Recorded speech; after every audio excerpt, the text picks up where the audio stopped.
She stood in front of the mirror, laughing breathlessly as her body moved with confidence, admiring the new shape staring back at her. See me now, all of you will laugh before. Una eyes don't clear now. She said proudly, swaying and dancing, voice full of triumph. She imagined the stares, the envy, the apologies that would never come. This was her moment. Her turn. No more hiding, no more shame. Then suddenly, Ada jerked awake, heart pounding, the room dark and silent. No music. No mirror glow. Just her reflection staring back the same as before.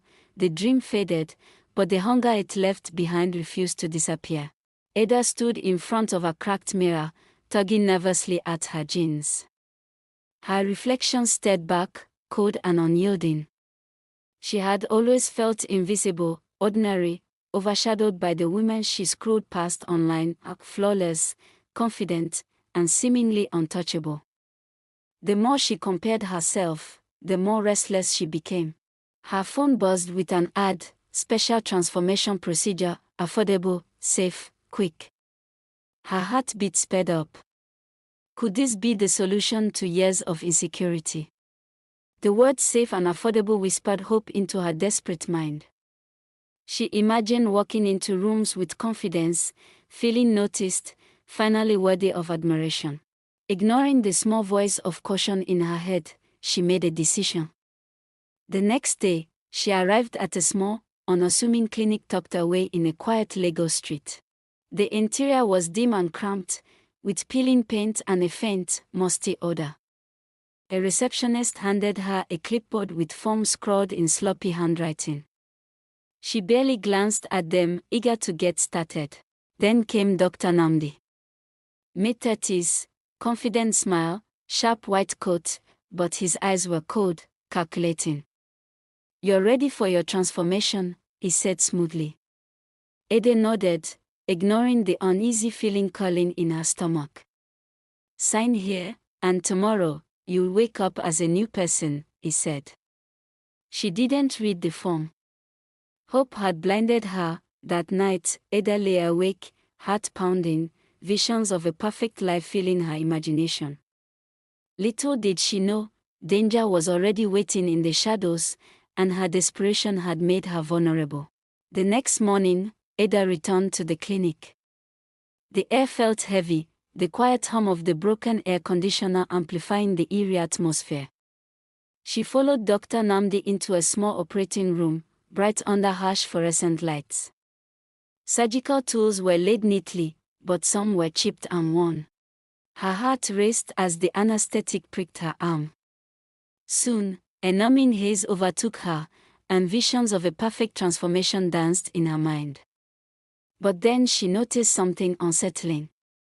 Dr. Namdi's hands trembled, instruments slipped, and a strange sense of panic bubbled beneath his calm exterior. A sharp, unusual pain cut through her sedation. Ada tried to whisper but could barely form words. "Everything okay?" she tried to say. His response, shaky and nervous, did little to reassure her. The hours blurred, and her dreams of confidence were replaced with a gnawing fear she could not shake. Hours later, she woke in a small, dim recovery room. Her treated areas were swollen and blotchy. A faint, unpleasant odor made her stomach twist. When she tried calling the clinic, her messages went unanswered. The nurse shrugged off her concerns as normal healing. That night, panic finally set in. Ada realized she had walked into a nightmare she couldn't escape alone. By the third day, the pain had become unbearable. Swelling, heat, and a strange, foul smell filled the room. Ada's skin had darkened in patches, some areas almost black. Panic gripped her chest. She tried calling Dr. Namdi repeatedly, but he avoided her. Finally, her family insisted on taking her to a reputable hospital. Doctors exchanged worried glances. "You have a severe infection," one said. "We need to operate immediately, or the damage could become permanent." Emergency surgery began. Bright, Ash lights cut through the fear surrounding Ada. Dead tissue was removed, and the infection was stabilized. She shivered on the bed, a mix of relief and horror washing over her. She had come seeking transformation but instead faced life-altering consequences. Lying in recovery, Ada replayed every moment, the temptation of a quick fix, the cheap clinic, the overconfident doctor with no real expertise. Rage, shame, and relief intertwined. She realized her obsession with perfection had nearly destroyed her. Recovery was long and painful. Ada endured antibiotics, wound care, and nights of restless thoughts. Her family stayed close, offering support, humor, and encouragement. Small jokes about her experience slowly brought back laughter. Through reflection, Ada realized how much social media and societal pressures had influenced her choices.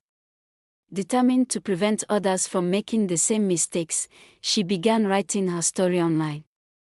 Her blog posts warned young women about unqualified practitioners and the dangers of chasing perfection through shortcuts. She also learned to love herself. Slowly, she embraced her body and healed emotionally. She even laughed at herself, saying, I thought one quick fix could change my life. Have been a correct lesson I learned. the trauma had left its mark, but Ada was emerging stronger, wiser, and more resilient. Months later, Ada walked through the lively streets of Lagos with confidence. She had healed completely, physically and emotionally. Gone were the obsessive comparisons. Now, she focused on her health, her passions, and her purpose. She had become an advocate, speaking publicly, sharing her story online, and helping others understand the dangers of chasing perfection at any cost. Each life she touched gave her a sense of purpose.